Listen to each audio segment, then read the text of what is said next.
Halo pemirsa, apa kabar? Senang sekali saya Raden Marlias dapat kembali menemani Anda dalam sebuah program talkshow yang syarat informasi inspiratif untuk Anda dan juga keluarga. Inilah Bincang Sehati.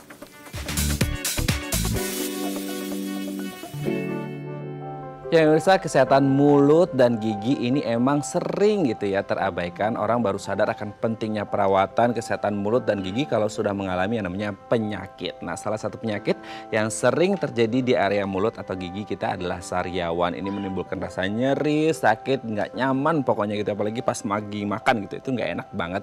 Nah, selain sariawan ada lagi penyakit-penyakit yang lain yang terjadi di mulut dan gigi kita, bahkan sampai yang namanya kanker mulut. Nah, gimana sih caranya menjaga kesehatan mulut dan gigi kita? Hari ini kita akan membahas nih seputar sariawan dan juga kanker mulut. Nah, kalau kita ngomong tentang mulut gitu ya, ada salah satu hal kalau dilihat dari sisi psikologisnya, mulut itu kan sering berucap gitu. Nah, kita akan melihat nih 5 mitos fakta seputar dampak ucapan ya. Kita lihat yang pertama.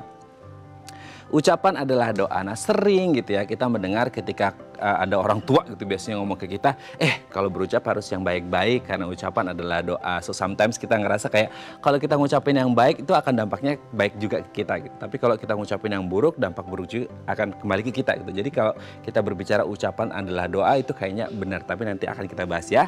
Lanjut yang kedua.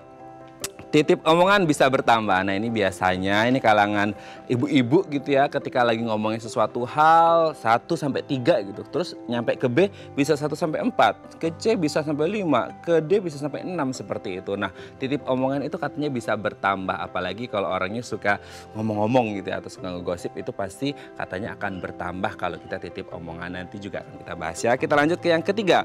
Luka verbal lebih menyakitkan. Jadi terutama untuk anak-anak nih, ketika mereka dari kecil suka dimarahin gitu ya, terus kemudian hingga besar itu biasanya bisa teringat. Nggak hanya anak kecil aja sih, orang dewasa juga ketika katakanlah kalau adu fisik gitu ya, mungkin sakitnya 1-2 hari habis itu hilang lukanya. Tapi katanya kalau luka verbal ini akan dampaknya lama sekali, bahkan sepanjang masa hidupnya seperti itu ya. Kita lihat yang keempat.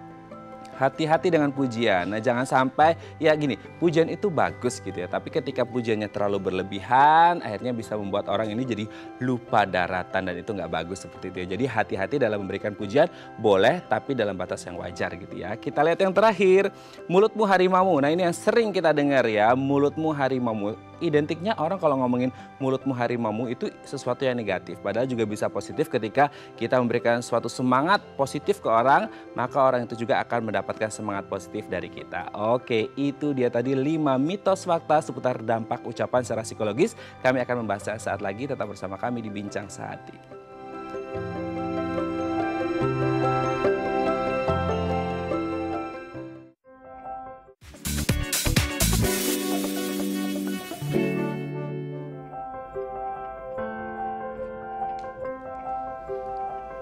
Baik, Anda masih bersama kami di Bincang Sehati. Tadi di segmen sebelumnya kita sudah membahas beberapa mitos atau fakta seputar dampak ucapan secara psikologis ke seseorang gitu ya. Nah, untuk membahasnya telah tersambung bersama kami di sambungan Zoom dengan Mbak Nidia Dwika Putri MPSC psikolog dari Askara Pelangi. Assalamualaikum, selamat pagi Mbak Nidia, apa kabar? Selamat pagi Mas Raden, waalaikumsalam, alhamdulillah baik. Alhamdulillah baik ya Mbak Nidia. Hari ini kita akan membahas nih, sebenarnya kalau tema besarnya kan tentang kesehatan mulut seperti itu. Tapi kalau dilihat dari sisi psikologisnya gitu ya, mulut itu kan sering mengucapkan kata-kata gitu. Nah, kita akan membahas nih mitos atau fakta seputar dampak ucapan secara psikologis ke seseorang gitu ya. Kita lihat yang pertama Mbak, ucapan adalah doa. Nah, ini sering banget gitu orang tua bilang, kamu kalau ucap yang harus yang baik-baik gitu. Karena ucapan adalah doa, itu bisa jadi nyata. Itu benar nggak sih sebenarnya kira-kira? Iya, memang cukup sering sekali ya Mas ya kita dengar istilah ini. Mungkin kalau misalnya kita lihat atau kita kaitkan secara psikologi atau kita melihat dari sisi psikologisnya, ini sebenarnya tepat sekali karena apa yang kita ucapkan keluar ataupun hanya dalam hati saja tentunya akan mempengaruhi diri kita sendiri ataupun orang lain yang ada di lingkungannya kita. Dan kalau misalnya kita lihat dari cara kerja otak, dan ketika kita mengatakan kata-kata yang positif, otak kita juga akan merespon dan memberikan respon positif juga atas perilakunya kita. Jadi bisa dikatakan ini tepat sekali. Sebagai contoh misalnya hal yang sangat sederhana aja. Ketika kita dihadapkan dalam suatu pekerjaan dan kita sudah punya pikiran nih, misalnya saya nggak akan bisa untuk menyelesaikannya, otomatis perilaku atau respon yang kita munculkan adalah kita nggak akan melakukan apapun nih, karena ngerasa ini sudah sulit sekali dan kita akan melabel kalau kita nggak mampu. Namun tidak demikian ketika kita menggunakan kata-kata yang positif, misalnya akan mendorong kita untuk memberikan respon atau memberikan kekuatan fisik yang lebih baik dan tentunya juga memberikan tekanan emosional yang lebih positif gitu. Jadi ini tepat sekali sebenarnya. Oke, berarti ini mengindikasikan bahwasanya apa-apa saja yang kita ucapkan ini bisa memberikan sebuah afirmasi gitu ya. Nah, tergantung afirmasinya akan jadi positif atau negatif ke diri kita gitu ya. Apakah ini akan selalu terjadi dengan ucapan yang kita ucapkan, Mbak? Iya, betul sekali. Makanya ini sangat selalu terjadi dan cenderung biasanya otak kita itu akan berespon lebih cepat ketika kita memikirkan kata-kata yang negatif. Karena dibanding kita mengatakan atau misalnya menyebutkan kata-kata yang positif. Makanya. Jadi ini sangat mempengaruhi sekali. Oke, berarti kalau kita pikirannya negatif mulu, kayaknya nggak bisa deh ngerjain ini deadline. Akhirnya sampai deadline due date-nya pun akhirnya nggak selesai-selesai juga itu pekerjaan gitu ya. Kecuali kalau kita afirmasinya positif. Betul, kita akan berespon perilaku nyata yang kita lakukan juga sesuai dengan apa yang kita pikirkan gitu. Jadi kita untuk memotivasi kita untuk melakukan sesuatu. Oke, berarti ini saya pernah baca sebuah buku The Secret itu ya. Jadi what universe gives you is what you think universe gives you. Jadi kalau kita berpikir kita nggak bisa, ya kita kan nggak bisa gitu ya. Jadi itu ucapan itu sangat luar biasa dampaknya ya. Oke, kita lanjut ke yang kedua nih Mbak Nidia.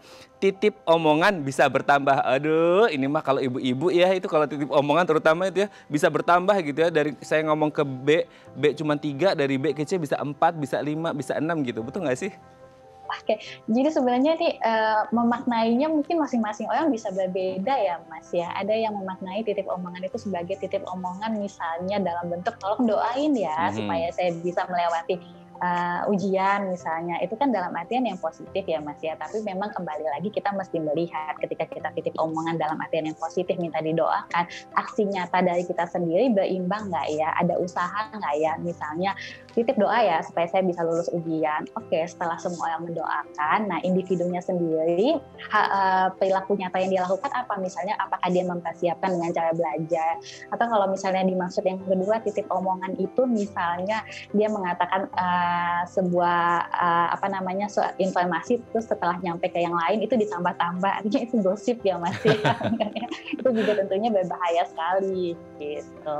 Jadi kalau misalnya kita mengartikan titip omongan di sini adalah sebagai bentuk titipan omongan yang positif sebagai bentuk doa, misalnya tentunya harus diimbangi dengan perilaku nyata dari individu tersebut gitu.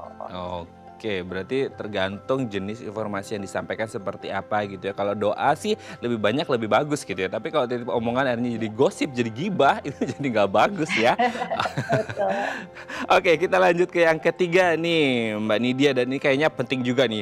Luka verbal itu lebih menyakitkan. Katanya kalau luka verbal gara-gara ucapan gitu ya, itu katanya lebih long last gitu, lebih lama sekali berakhirnya, lama sekali sembuhnya dibanding dengan luka fisik. Betul nggak sih? Iya, kalau misalnya kita berbicara tentang luka fisik itu lebih terlihat ya Mas ya, dan biasanya juga akan sembuh. Tapi tidak demikian yang terjadi ketika seseorang mengalami luka secara verbal atau sering kita kenal juga dengan luka batin. Biasanya bukan korban yang mengalami kekerasan verbal seperti misalnya kata-kata, bully segala macam, itu kan fokusnya menyakiti secara emosional dan bisa itu dirasakan oleh individu tersebut sepanjang hidupnya dan akan berdampak kepada harga dirinya atau menurunkan ke rasa kepercayaan dirinya, dan yang lebih parah juga bisa membuat seseorang tersebut mengalami kesehatan secara mental. Jadi bisa dikatakan ini sangat berbahaya sekali karena apa yang kita ucapkan kepada seseorang itu bisa memberikan labeling kepada orang tersebut ataupun kepada diri kita sendiri. Jadi ini sangat benar sekali sebenarnya. Perlu dan yang perlu diingat di sini kalau kekerasan secara verbal atau misalnya luka secara verbal itu nggak terlihat loh. Jadi bisa saja orang lain menganggap enggak kok dia baik-baik saja, itu kan cuma kata-kata, tapi belum tentu. Mungkin peristiwanya sudah berlalu, tapi ketika dia menghadapi peristiwa yang sama atau misalnya hampir mirip, rasa emosi yang munculnya bisa saja masih sama gitu. Berarti orang yang mengalami luka verbal ini mungkin bahkan dari kecil gitu ya Mbak Nidia, dan akhirnya ini bisa berlanjut nggak nggak sampai dia dewasa gitu? Dan akhirnya dampaknya secara psikis seperti apa? Bisa sekali. Terlebih jika kekerasan verbal itu dilakukan secara berulang, karena tentunya akan dia bawa sepanjang hidupnya. Dan ini juga tidak menutup kemungkinan ketika dia menjadi seorang korban yang pada akhirnya di usia dewasa atau misalnya dia beranjak remaja, ketika dia sudah mempunyai power, dia akan menjadi pelaku gitu. Jadi akhirnya seperti lingkaran setan ya Mas ya gitu. Oke, jadi seperti rantai gitu, nggak berakhir-berakhir ya, sangat Iya mengerikan sekali. betul. Oleh karena itu kita harus jaga ucapan dengan baik gitu ya, supaya tidak menyakiti hati orang lain, takutnya nanti lanjut terus gitu ya, efek dominonya sangat panjang. Kita lanjut Mbak, yang keempat, hati-hati dengan pujian. So, pujian itu penting sebenarnya untuk meningkatkan semangat orang lain, tapi katanya nggak boleh terlalu berlebihan juga ngasih pujian, karena katanya orang bisa lupa daratan. Gimana nih Mbak Nidia? Oke, kalau dalam psikologi biasanya pujian itu sebagai bentuk apresiasi atau penghargaan. Nah, banyak sekali sebenarnya Mas manfaat positifnya.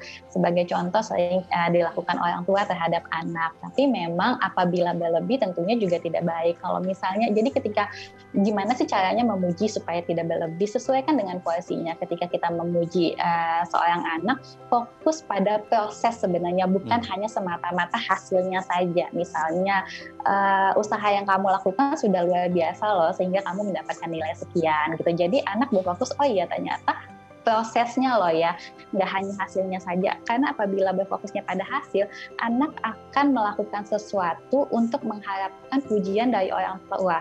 Nah, bisa jadi cara yang dia lakukan pada akhirnya nggak tepat, karena fokusnya hanya mau mendapat pujian dari orang tua. Dia nggak peduli itu sama prosesnya gitu.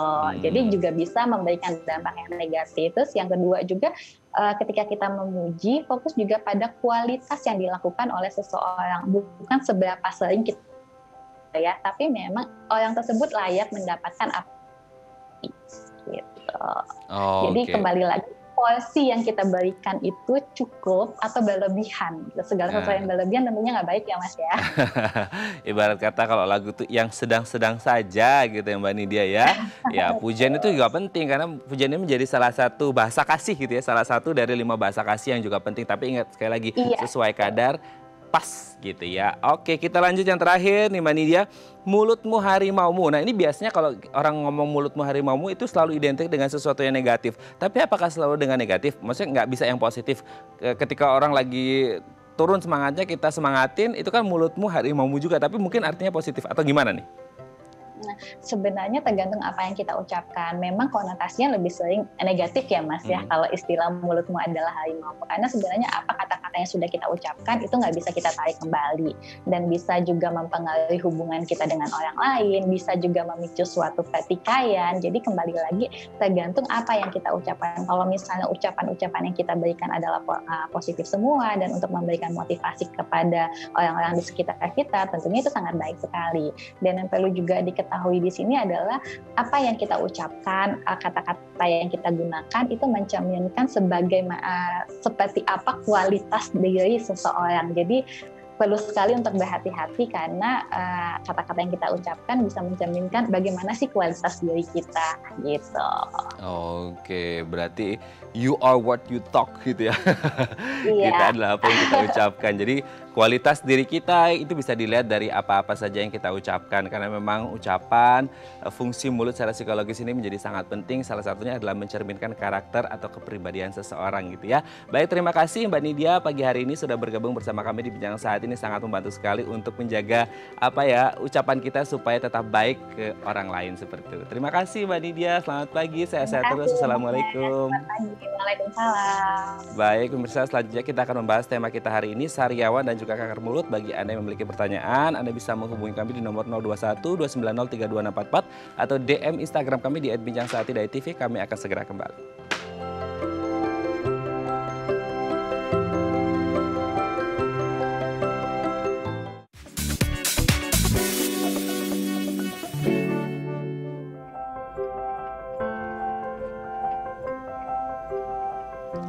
Baik, Anda masih bersama kami di Bincang Sehati dan kita masih membahas topik kita hari ini, sariawan dan kanker mulut. Bagi Anda yang memiliki pertanyaan, Anda bisa menghubungi kami di nomor 0212903264 atau DM Instagram kami di @bincang_sehati_tv.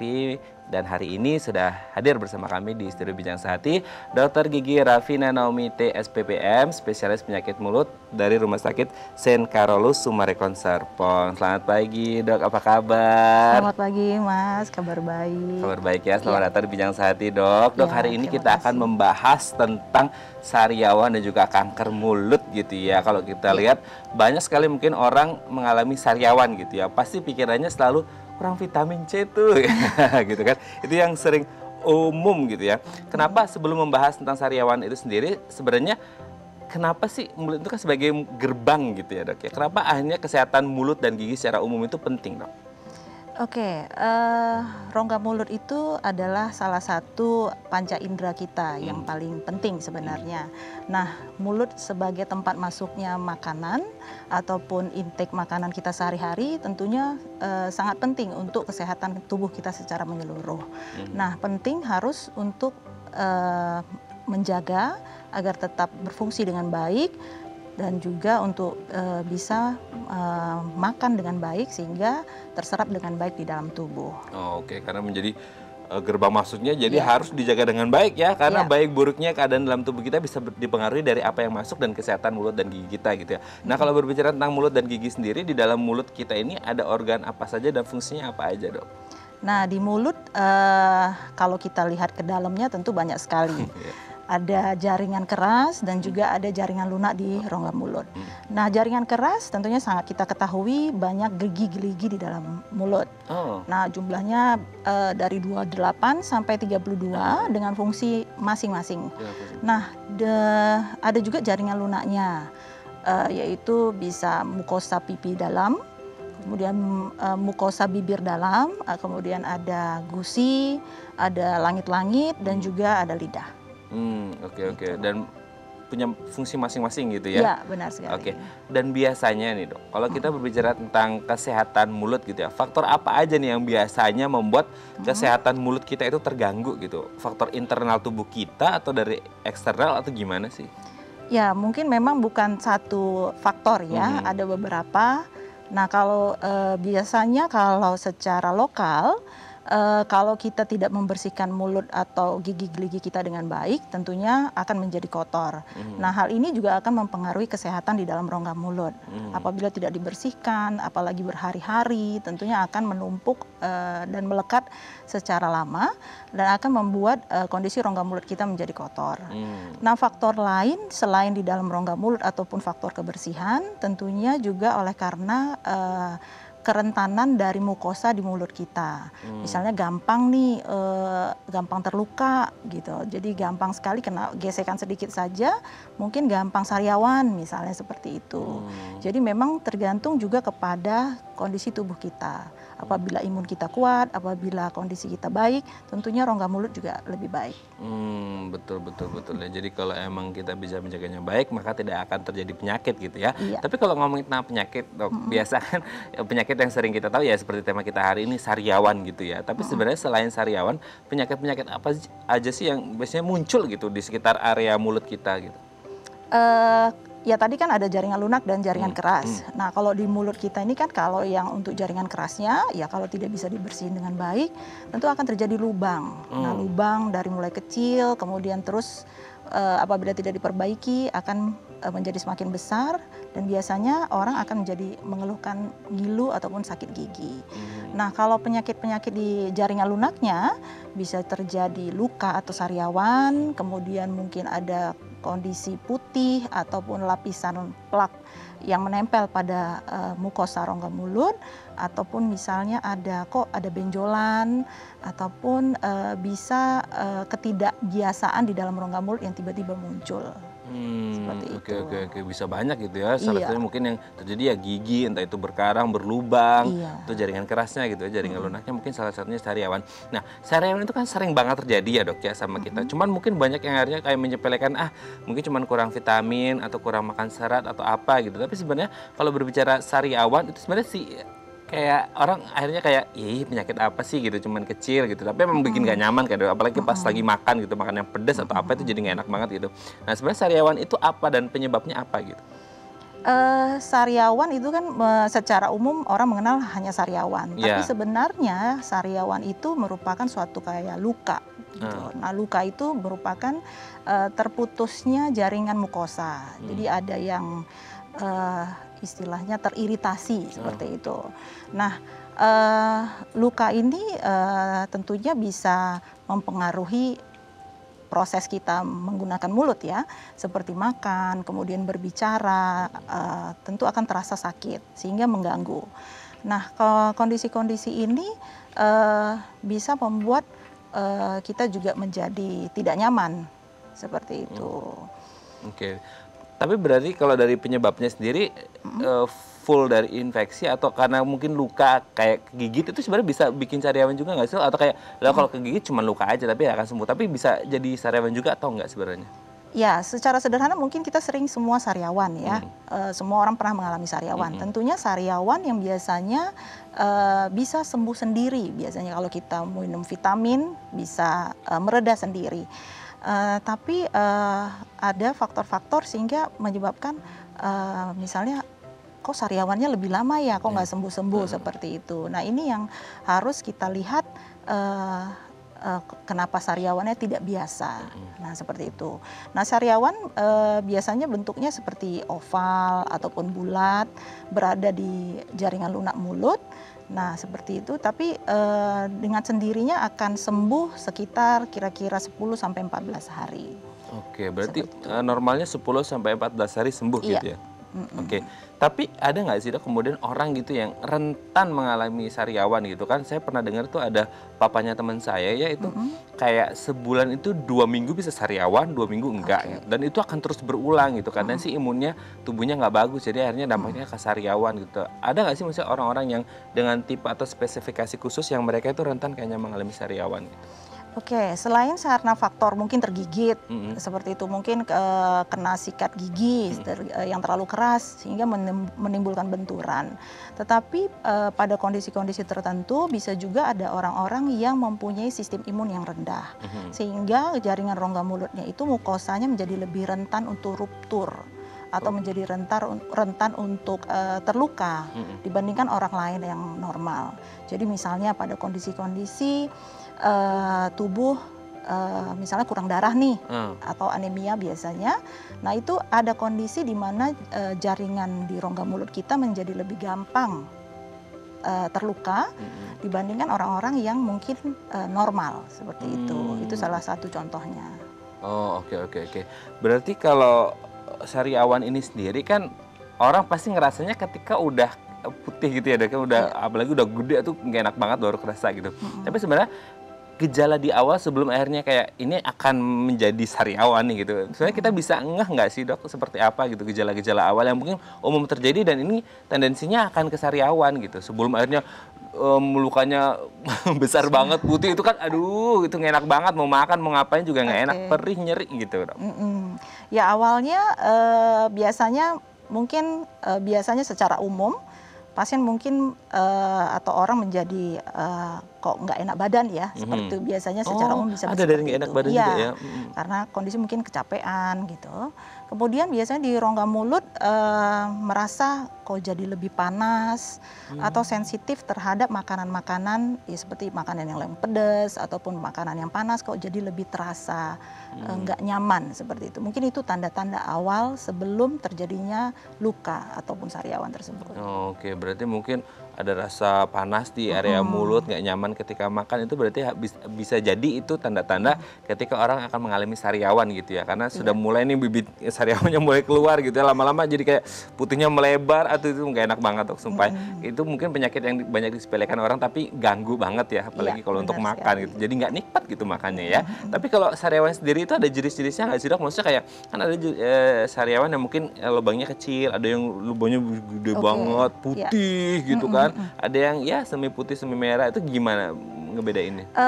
Kalau sariawan yang umum yang biasanya terjadi pada hampir semua orang Itu biasanya dinamakan di istilah kedokterannya adalah stomatitis after recurrent. Jadi recurrent berarti bisa hilang timbul. Nah ini memang ada beberapa tipe. Jadi ada yang tipe yang kecil atau biasa disebut dengan yang minor, kemudian yang besar ataupun yang mayor, ataupun bisa yang banyak di dalam rongga mulut. Seperti itu. Itu yang seperti kalau sariawan yang biasa. Nah, kalau yang sudah besar ya tentunya yang tipe mayor. Nah, kalau yang sudah tipe mayor, penyembuhannya juga biasanya lebih lama dan menimbulkan gangguan tentunya lebih dibandingkan yang kecil. Seperti itu. Oke. Berarti kalau dari jenis-jenisnya kan tadi dok, kalau dari tempat atau titik lokasi di dalam mulut itu sendiri bisa membedakan nggak? Maksudnya ini munculnya di bawah lidah, ini munculnya di bagian pipi atau di bibir dalam itu, atau itu jenis tergantung jenisnya atau memang pas kebetulan titiknya di situ atau gimana itu dok? Di semua tempat di rongga mulut tentu bisa terjadi. Tapi memang ada daerah-daerah tertentu yang gampang. Misalnya pada lidah. Nah, kalau di lidah kan lidah itu sering bergerak ya.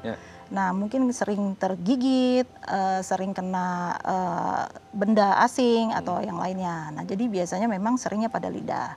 Tapi ya tidak menutup kemungkinan di tempat lain, di semua jaringan lunak di rongga mulut. Oke, tapi biasanya yang sering terjadi di mana? Di lidah itu sendiri atau ya, gimana? Di lidah, kemudian di mukosa dalam pipi biasanya. Oh, di mukosa dalam pipi Ya, seperti ini juga. ya, yang sering terjadi di lidah sama di muka. Apa mungkin karena bagian lunak itu, tapi semua lunak ya, gitu kan.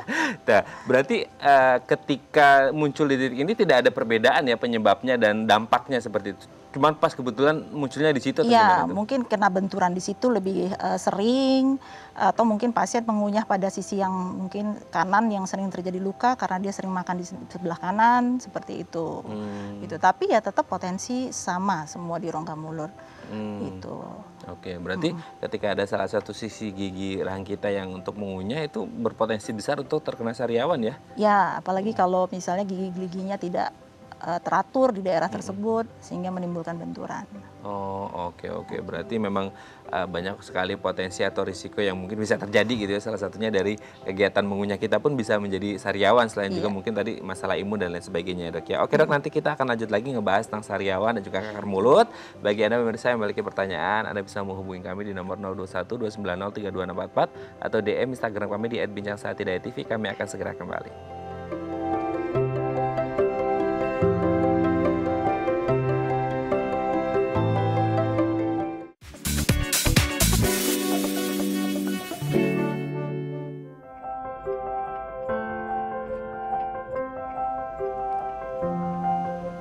Baik, Anda masih bersama kami di Bincang Sati dan kita masih membahas topik kita hari ini, sariawan dan kanker mulut. Bagi Anda pemirsa yang memiliki pertanyaan, Anda bisa menghubungi kami di nomor 021 290 32644 atau DM Instagram kami di @bincangsaati.tv. Masih bersama dengan Dr. Gigi Rafina Naomi T, SPPM, spesialis penyakit mulut dari Rumah Sakit Saint Carolus Summarecon Serpong. Kembali lagi ke Dr. Rafina. Dok, ini kalau kita berbicara gitu ya tentang sariawan, mungkin banyak yang menyepelekan seperti itu. Tapi kalau kita berbicara tentang sariawan ini sendiri, ini sebenarnya muncul salah satu faktor risikonya mungkin muncul dari akibat dari penyakit yang lain, komplikasi gitu, atau justru dari sariawan ini nanti bisa komplikasi ke penyakit yang lain gitu, atau gimana? Atau cukup sariawan aja gitu? Oke, sariawan kan tadi luka ya di dalam rongga mulut. Nah, ini bisa timbal balik. Jadi bisa dari sariawan ini yang mungkin terjadi secara lokal karena benturan, kemudian terjadilah luka atau sariawan. Tetapi bisa juga pada kondisi-kondisi tertentu, pada kondisi penyakit-penyakit tertentu.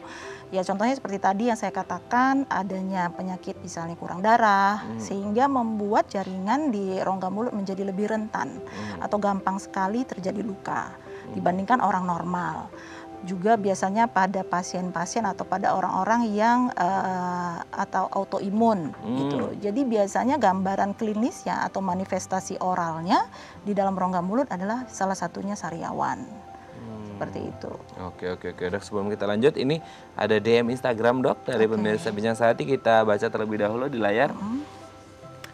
Dari @Dodo Wahyu, Mas Dodo ya, Dok, kalau kena sariawan itu baiknya diobati pakai obat cair atau bubuk tabur ya, atau cukup minum vitamin dan makan buah sayur. Nah, gimana nih Dok? Obat cair atau bubuk atau cukup makan buah dan sayur? Buah dan sayur bagus, cuman kayaknya takes efforts time juga ya. Nggak apa-apa sih gitu. Gimana Dok? Oke, tentunya harus hati-hati juga ya dalam pemilihan obat ya. Untuk di sariawan banyak ya. Ada yang cair, ada yang bentuknya gel, kemudian ada juga yang seperti bubuk tabur seperti itu. Tapi mungkin perlu diperhatikan. Sebenarnya sariawan itu kan proses penyakit yang bisa sembuh sendiri kalau tidak ada penyakit-penyakit penyerta lainnya. Sehingga sebenarnya yang paling penting adalah melindungi si luka tersebut agar tidak terbentur kembali. Nah, jadi sebaiknya yang paling efektif adalah yang berbentuk gel atau melapisi, sehingga dia tidak kena benturan pada saat makan. Nah, kalau yang banyak ya yang beredar, tapi tentunya harus selektif, jangan terlalu iritatif gitu. Jadi kadang-kadang ada obat yang sangat pedas, yang kemudian diletakkan langsung di sariawannya. Nah, takutnya bisa terjadi seperti peradangan ataupun tambahan seperti itu. Jadi tambahan infeksi jadinya seperti itu. Jadi harus hati-hati juga gitu. Tapi intinya sebenarnya lebih baik dilindungi saja. Nanti pelan-pelan sariawan tersebut akan tertutup kembali. Nah, kalau buah-buahan memang bagus juga. Cuman memang harus butuh waktu yang sabar ya. Dan harus rutin gitu sebenarnya. Nggak cuma pas sariawan aja ya Dokter, tapi sebelum sariawan gitu makan buah terus supaya nggak kena sariawan kan? Iya, gitu. Jadi nggak bisa langsung makan buah hari ini, sariawannya langsung sembuh gitu. Tentu ada waktu sehingga tubuh bisa meresponnya. Oke, Dok, ini aku nggak ngerti ini mitos atau fakta ya. Ketika orang katanya kata orang-orang sih, aku juga nggak ngerti gitu. Ketika orang sariawan ya udah katanya malah justru hajar aja pakai cabai gitu, makanan yang pedas karena cabai katanya kan mengandung vitamin C lumayan tinggi gitu kan.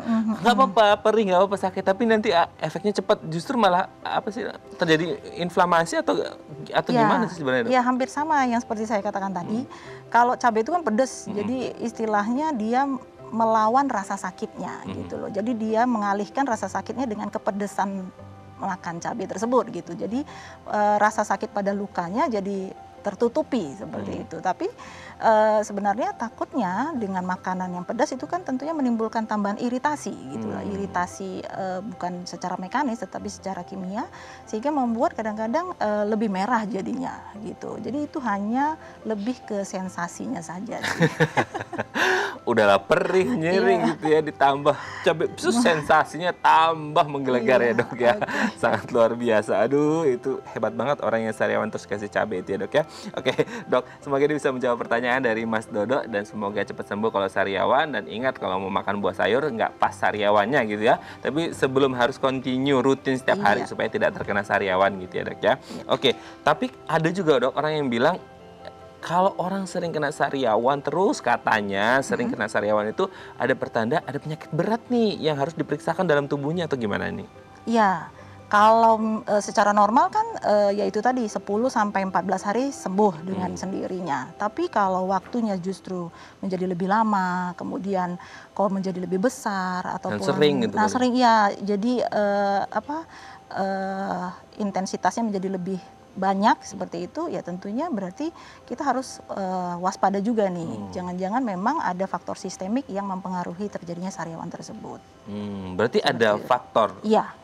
Bisa seberapa besar akhirnya ketika orang yang sering sariawan itu memiliki faktor itu? Atau kembali lagi ke kondisi tubuh masing-masing atau gimana? Iya, kembali ke kondisi tubuh masing-masing. Jadi ada respon tubuh seseorang bisa menjadi lebih rentan pada kondisi-kondisi misalnya itu tadi imunnya turun, kemudian misalnya dengan imun turun mungkin ditambah lagi dengan stres seperti itu. Mungkin pikirannya nggak stres, tapi badannya yang stres, sehingga lebih gampang terjadi sariawan. Kalau sariawan itu sendiri bisa kayak bagian terburuknya bisa menyebabkan kanker mulut nggak? Kalau sariawannya lama sembuhnya atau tidak pernah memiliki fase sembuh, kemudian biasanya dari kecil kemudian menjadi lebih besar, ditambah lagi jadi ada gangguan untuk makan ataupun gangguan untuk berbicara, di tempat yang sama, itu biasanya kita mulai harus lebih waspada untuk wah ini bukan sariawan yang biasa, seperti itu. Oke, kalau kanker mulut itu sendiri apa dok? Terus kemudian faktor risikonya apa aja sebenarnya? Kanker mulut itu kan sebuah keganasan ya, sama seperti keganasan yang ada di tubuh tempat lain. Nah ini kalau lokasinya kan di dalam rongga mulut. Nah ini terjadi karena perubahan sel-sel ya. Jadi ada nanti biasanya dikonfirmasi dengan biopsi, kemudian melihat sampai batas mana keganasannya, seperti itu. Jadi memang kalau sudah terjadi luka apabila jangkanya sudah cukup lama tidak sembuh, kemudian kok jadi semakin sakit ya, semakin susah ngomong ya gitu, terganggu, ya tentunya harus segera untuk lebih waspada untuk pemeriksaan lebih lanjut. Oke, itu kondisinya seperti apa sih? Maksudnya kayak ada benjolan atau di dalam mulut atau seperti apa? Ya, bisa benjolan, bisa juga luka. Tadi kan kalau benjolan berarti menonjol ya gitu. Kalau luka kan lebih cekung berarti seperti itu. Jadi ya bisa berupa benjolan karena benjolan juga akhirnya membuat kondisi sering tergigit kan seperti itu karena lebih tidak biasa seperti itu. Jadi dengan tergigit mungkin kok jadi sering sariawan di daerah tersebut, kemudian terjadi begitu tersenggol kok sering ada darah, seperti itu bisa juga salah satu tandanya. Oke. Faktornya apa aja sih dok? Maksudnya kayak pola makan, pola hidup, atau genetik atau keturunan ini juga ada hubungannya gitu. Apalagi sekarang kan masa pandemi, ya nggak ada pandemi sih, maksudnya orang makannya kan asal-asalan, semuanya dimakan seperti itu kan. Ini itu dimakan, nggak olahraga gitu kan, nggak minum vitamin, nggak makan buah, makanya junk food gitu ya dok ya. Atau genetik juga bisa berpengaruh atau gimana nih? Ya, kanker atau keganasan itu multifaktorial ya. Jadi bisa dipengaruhi atau dari misalnya faktor genetik atau turunan atau riwayat keluarganya. Jadi biasanya pada orang-orang yang mempunyai riwayat keluarga sudah ada keganasan atau kanker, biasanya menjadi potensinya menjadi lebih besar. Kemudian, nah juga pola makan seperti itu. Pola makan seperti makan makanan yang sehat. Ataupun bebas bahan kimia, nah ini juga berpengaruh terhadap tubuh kita dan juga respon tubuh terhadap suatu penyakit. Nah kemudian pola hidup juga, jadi istilahnya istirahat yang cukup, kemudian mungkin tidak capek, kemudian misalnya tidak merokok, seperti itu juga mempengaruhi. Itu catat ya yang merokok ya. Ya oke. Tapi kalau berbicara tentang berapa lama sih prosesnya ketika orang hingga akhirnya ya nauzubillahnya gitu sampai akhirnya kanker mulut gitu, ada tahapannya nggak sih akhirnya sampai yang worstnya itu kanker mulut, dan berapa lama biasanya proses ketika dari awal ada gejala itu sampai akhirnya bisa yang parah gitu? Kalau misalnya tadinya diawali oleh sariawan misalnya luka. Nah kalau misalnya lebih dari kira-kira sebulan tidak sembuh, ya tentunya sudah mulai harus diperiksakan sebenarnya, sehingga dengan sedini mungkin tentunya penanganan menjadi lebih gampang atau lebih mudah seperti itu. Tapi kalau ya paling range-nya biasanya antara 3 bulan, kalau memang tetap sariawan itu biasanya kalau menetap, intinya tidak ada fase sembuhnya istilahnya. Kalau sariawan biasa kan ada sariawan, kemudian sembuh, kemudian sariawan lagi gitu. Jadi ada fase sembuhnya.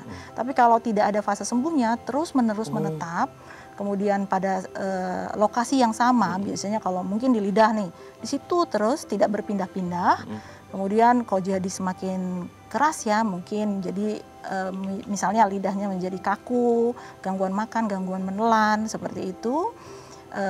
Kok sudah 3 bulan tidak sembuh-sembuh, nah itu mungkin harus lebih waspada. 3 bulan nggak sembuh-sembuh, sariawan membesar itu kebayang ya dok ya kesiksanya kayak mana itu ya. Seminggu aja kena sariawan itu luar biasa, apalagi yang sampai kanker mulut itu sangat mengerikan. Nah pengobatan yang tepat seperti apa sih dok? Nah kalau pengobatannya tentu bervariasi ya. Biasanya kalau kanker ada pembedahan, radioterapi dan kemoterapi. Jadi tergantung kepada tipe stadiumnya di mana nanti. Setelah pemeriksaan biopsi baru ditentukan. Masih ada kemungkinan tuh rekurensi lagi nggak ketika sudah dilakukan tindakan? Atau kembali lagi kayak ya ini genetik atau pola hidup, pola makan juga akan, kalau kembali seperti dulu akan berpotensi lagi atau gimana? Ya tentunya akan lebih gampang juga ya, apalagi kalau memang sudah punya riwayat atau turunan, ya tentunya harus terus dijaga gitu. Apalagi kalau memang sudah sebelumnya ada kanker gitu misalnya, tapi sudah sembuh gitu. Jadi ya memang harus terus menjalankan pola hidup sehat seperti itu. Oke, intinya kalaupun sudah sembuh ya tetap harus kembali lagi sehat ya, jangan diulang lagi itu kebiasaan-kebiasaan buruknya gitu ya dok ya. Oke dok, nanti di segmen terakhir kita akan membahas tips untuk menjaga kesehatan mulut dan gigi ya dok ya. Baik pemirsa, bagi Anda yang memiliki pertanyaan, Anda bisa menghubungi kami di nomor 021 290 32644 atau DM Instagram kami di @bincangsehat.tv. Kami akan segera kembali.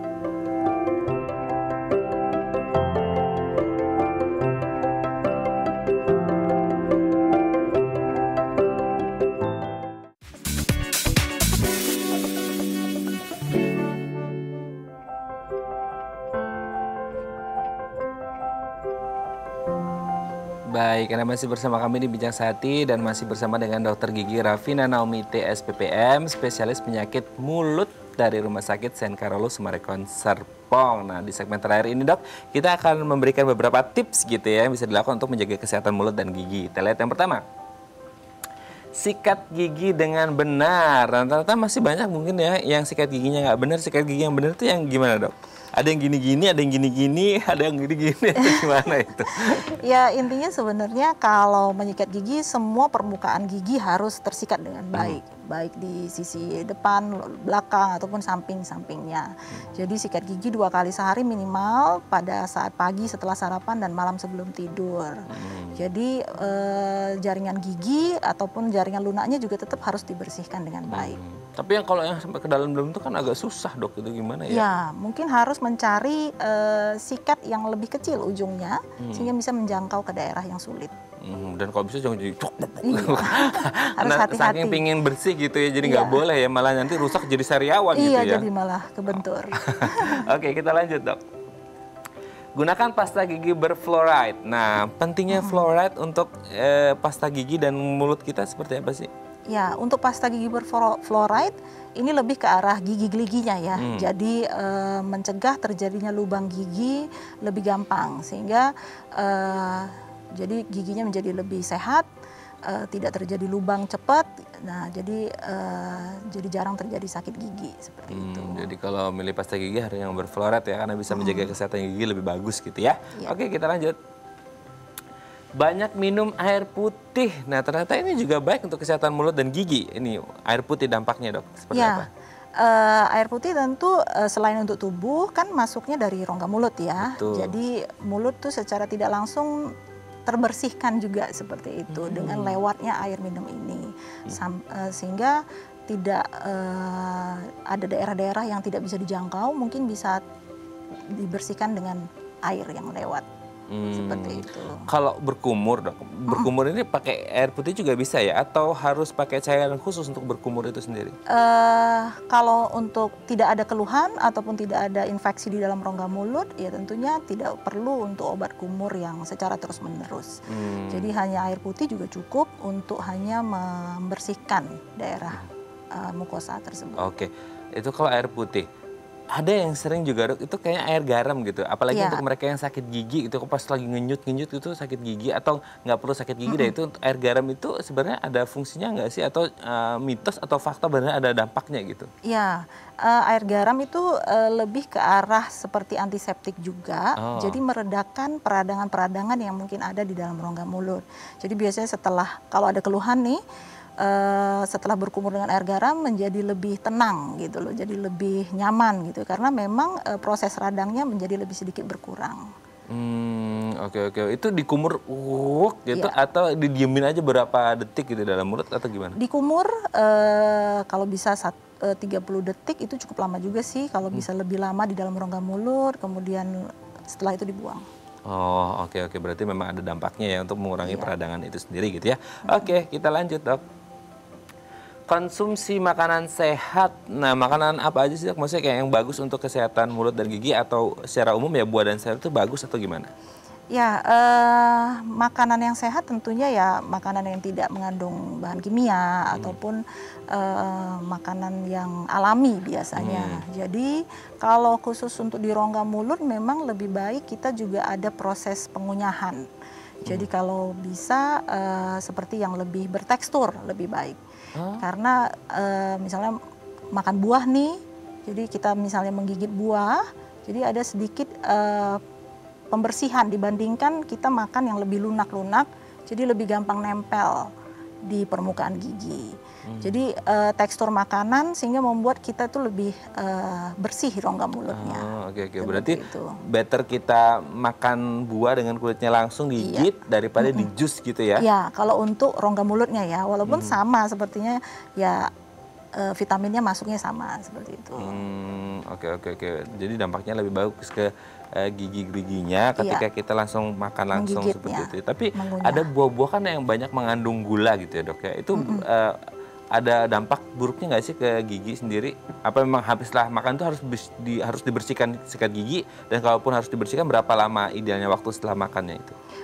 Kalau kita baru makan makanan yang asam nih misalnya, biasanya dianjurkan untuk meredakan dulu kondisi pH di dalam rongga mulut, kira-kira 30 menit, setelah itu boleh dibersihkan dengan menyikat gigi. Itu biasanya ada range waktu yang harus meredakan. Oke. Berarti ada timingnya yang pas gitu ya, walaupun dia asam ataupun manis seperti itu. Apalagi kalau mau tidur malam yang manis-manis harus tetap dibersihkan ya, at least kumur lah ya gitu ya dok ya. Oke, terakhir. Periksa rutin ke dokter. Nah, periksa rutin ke dokter ini ideal waktunya berapa lama untuk periksa ke dokter gigi untuk mencek itu kesehatan mulut dan gigi kita, dok? Secara normal idealnya memang dianjurkan 6 bulan sekali pergi ke dokter gigi, sehingga kalau ada hal yang terdeteksi sedini mungkin bisa diterapi seperti itu.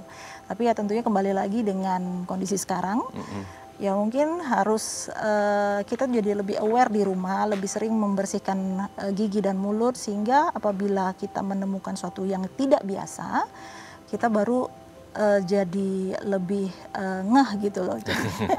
Sehingga setelah itu baru kita bisa memeriksakan diri ke dokter. Oke, tapi di masa pandemi ini aman ya dok ya untuk periksa gigi, jadi jangan takut gitu ya? Aman sih, dengan protokol sekarang tentunya aman. Aman ya, jadi kalau pun akhirnya harus jatuh tempo untuk ketemu dokter gigi, jangan takut gitu ya, karena sudah ada protokol kesehatan, daripada giginya nanti ada apa-apa, pokoknya ketemu dokter gigi insya Allah sudah aman gitu ya, karena protokolnya sudah diterapkan, jadi sama-sama menerapkan, dokter iya, pasien juga iya gitu ya. Baik, terima kasih dok hari ini sudah berbagi bersama kami di Bincang Sehati. Kita doakan semua dari kita memiliki kesehatan mulut dan gigi yang baik supaya tidak ada sakit-sakitan gitu ya, dan kita doakan juga nih semoga pandemi ini segera usai gitu ya dok ya. Amin. Ini kayaknya udah nggak tahan lagi mau liburan kayaknya ya. Baik, terima kasih dokter. Ya, sama-sama. Baik, pemirsa, bagi Anda yang memiliki kritik dan saran, Anda bisa menghubungi kami di nomor 0889 8100 5000 atau Anda bisa follow media sosial kami di @bincangsehati.tv. Saya Raden Madlias pamit, sampai jumpa dan selamat beraktivitas. Terima kasih.